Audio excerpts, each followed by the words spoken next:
What's up guys, welcome to AnimeKouhai. If you'd like to help me out, please hit the like button and subscribe to my channel. I shelved the idea for the time being as something to consider in the future. Now that I understood how Ruminas managed to avoid catastrophe, it didn't mean the overall issue was resolved. In fact, the real challenge was just beginning. So, Dagruel has defected. He's on the move, and I expect we'll encounter him within a week at most. I told Ruminas the truth. I explained that Dagruel's brother Fen had done something to him, changing him entirely. I hadn't seen it myself, but based on Ultima's report, Dagruel looked like he was shrouded in some kind of ominous aura. His army of giants also radiated a menacing presence which made me anticipate a fierce battle when the time came. Jahil was only the beginning, Dagruel was the real threat. Even though they were marching on foot, they were making quick progress through the desert of death, which meant it wouldn't take long for them to arrive. To be honest, Dagruel's betrayal hit hard. I had considered it a possibility, but dealing with it in reality was far more troublesome. Well, Dagruel and I have been at odds for a long time. It's not just a matter of clashing interests. Dagruel was also close with the divine ancestor. Wait, aside from Jahil, is your feud with Dagruel also tied to the divine ancestor? Though that's all ancient history now. Ruminas said nonchalantly. Apparently, this dated back to when Dagruel was labeled an evil god. Ruminas didn't seem too concerned about it, but to me, it felt like Dagruel was still trying to settle an old score. So, it's no surprise that we're heading straight into a confrontation with him. With all that said, I believe Dagruel is immensely powerful. At his level, even I might struggle. That's not true. Well, that's what I think, but Seal-san seems to disagree. That's fine. I'm not about to argue here. I don't want to be the fool who underestimates the enemy and gets defeated. I need to assume that the threat is serious enough to give me trouble and plan accordingly. Understood. Glad we're on the same page. Now, let's figure out our strategy. From a geopolitical standpoint, the Holy Empire of Rubirius is crucial for defending the Western territories. If this place falls, the enemy will have a direct path into the Western nations, throwing everything into chaos. The angelic army can fly, making it impossible to intercept them en route. Luckily, Dagruel's giant army is moving on foot. They're much faster than regular humans, traveling at around 30 kilometers per hour thanks to some form of legion magic. While that's incredibly fast for an army, it's still better than having to fend off an aerial assault. The distance from Dagruel's base, the Holy Void Damerganya, to our current location in the holy city of Rune was about 2,000 kilometers if you traveled in a straight line. Even if they didn't take detours through the barren lands and the desert of death, the total distance would be roughly 3,000 kilometers. A basic calculation showed it would take over 4 full days to make the journey. Factoring in breaks and rest periods, it would typically take much longer, but from what I had observed of their march, I had the impression they wouldn't be stopping to rest. I had been monitoring them with the Argus spell, so if anything changed, I would notice right away. Argus is a surveillance magic that can be easily tricked. If the enemy is cautious, they might be using countermeasures. That's true. Argus allows you to see an area in real time, but there's no way to know if the image has been tampered with. Naturally, I operate under the assumption that I'm being watched and have my own countermeasures in place. If the enemy is capable of using similar magic, I must assume they are doing the same. Of course, I might just be overthinking it, but it's better to be safe than sorry. I had other worries too. Jahil being intercepted didn't feel as straightforward as it seemed. One of the mission's goals had been to make Dagruel defect, and if they were truly trying to take down Ruminas, it would have made sense to attack from both sides. The fact that they didn't might have been due to Jahil's outburst.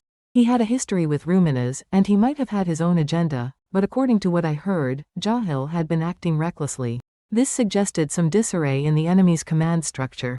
Even though Ruminas was strong, if she were caught between Dagruel's giant army approaching from the west and angels attacking from the sky, she would be overwhelmed. It didn't make sense for the enemy to pass up that opportunity.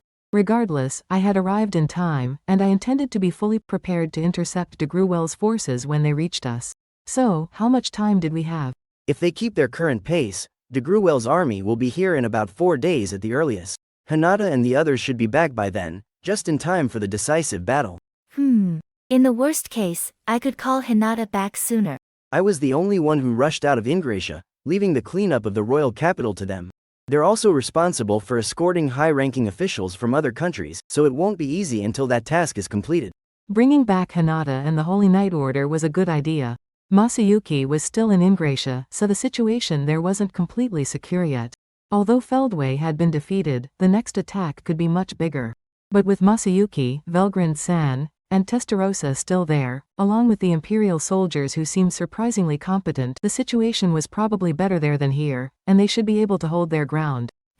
You're right. Hinata represents the Western Holy Church, so it's not unreasonable. Ruminas reluctantly agreed. If we recalled Hinata prematurely, it might give the impression that the Holy Church had abandoned the Western nations. That could destroy all the trust we had worked hard to build. It would only be an option if things got really bad, and I was here to make sure it didn't come to that. Well, I've brought Gadra with me, and he should already be discussing defense strategies with Adelman. He's not on Hinata's level, but he's reliable enough, so I don't think you need to worry too much. Ruminas shot me a sharp look. You're too casual about this. You must not understand how terrifying Dagruel truly is if you're speaking so lightly. No, I know Dagruel is dangerous. It's just that Seal-san seems to be in easy win mode, so I've been feeling more relaxed. I don't like being called careless, but I figured arguing wouldn't help. I swallowed my frustration and quickly moved on to avoid more criticism. Well, putting that aside, let's assess our forces, I suggested. Since we were talking about another nation's military, I didn't expect Ruminas to share every detail. Still, I needed to ask, or I wouldn't be able to devise a proper strategy. So, I asked the most pressing question. How many surmounters do we have? It was a bold question, but it was crucial.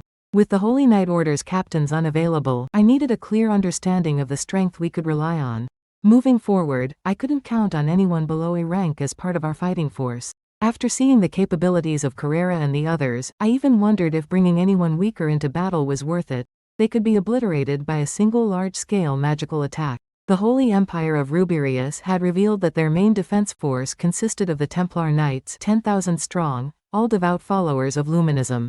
These knights, tasked with defending the Holy Land, were considered to be of higher rank than those dispatched to other nations, and their combat abilities were said to be at least B+ rank. However, I couldn't help but feel underwhelmed. They were formidable for human standards, but against someone like Dagruel, I could only foresee them being overwhelmed. Of course, strategy plays a role, but I never treat soldiers as just numbers. This isn't a game, our goal should be 0 casualties. With that in mind, I wanted to reserve the main force for combat while assigning the others to assist, perhaps maintaining the barrier to protect the Holy Land. Ruminas seemed to catch on to my thoughts. There are 7 of them who stand out. The Demon Lord's army that serves under my command is led by the 7 great nobles, with Louis, formerly Roy, at the top as the supreme king. This was more than I had expected. I was genuinely surprised to learn that one of these 7 great nobles was the same surmounter who was good friends with Vester. Interestingly, Rumina's butler, Gunther, was not among the 7. Gunther is also one of the Divine Ancestor's disciples. In a way, we are like siblings. I am honored by your words, but I am nowhere near Ruminas Sama's level. Gunther responded humbly as he served another cup of tea. I already knew Gunther was strong, but learning his background only solidified my opinion. Ruminas also mentioned that Louis was one of the Divine Ancestor's masterpieces. Whether masterpiece was the right word was up for debate. The creations had gone rogue, causing chaos until Ruminas managed to subdue them. That had been long ago, but it must have been a tough time for Ruminas.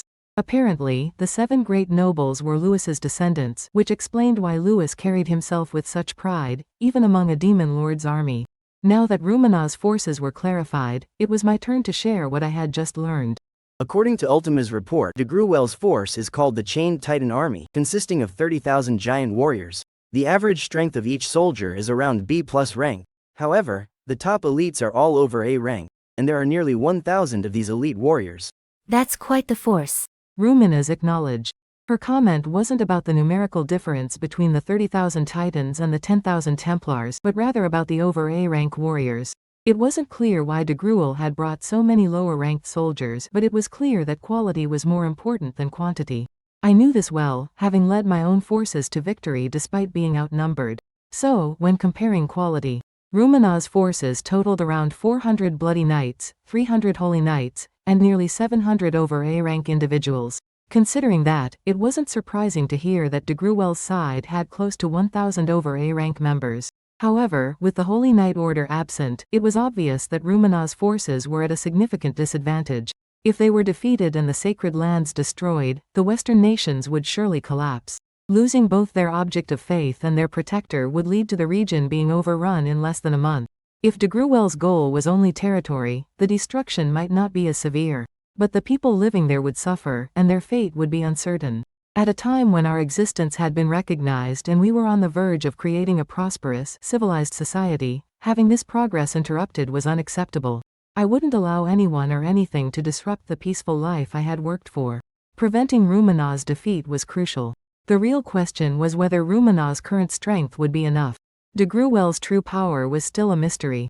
Given his reputation as someone who had fought Veldora in the past, it would be dangerous to underestimate him. Seal-san was confident that I would win, but I wasn't sure if I would even be fighting. I had no idea what would happen next, so I needed to be ready for any scenario. If Dagruel were to face Ruminas, I wasn't certain who would come out on top. Ruminas possessed one of the ultimate skills from the Deadly Sin series, so I doubted she'd be easily defeated. Still, avoiding a clash between leaders was the best course of action. With me here, I wasn't too worried, but it was important to consider the strength of their second-in-commands in any case. It was said that Ruminas and Dagruel had the two largest factions among the demon lords, and their overall power appeared to be fairly balanced. This was likely why Dagruel hadn't made any rash moves until now. However, with the current situation, the strength of their lieutenants and top commanders would likely decide the outcome. Ruminas had Gunther, Louie, and the 7 nobles on her side.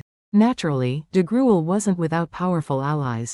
His younger brothers, Fen and Glassword, were among them. I had heard that several in his ranks were on par with Demon Lord Seeds, though still a step below million-class beings. The most formidable of these were the 5 warrior generals, the elite fighters of the Chained Titan army, and the most notable of them was Fen's return is problematic. Dagruel is reverting to his ancient evil god form, and with that, the 4-armed Basara will awaken.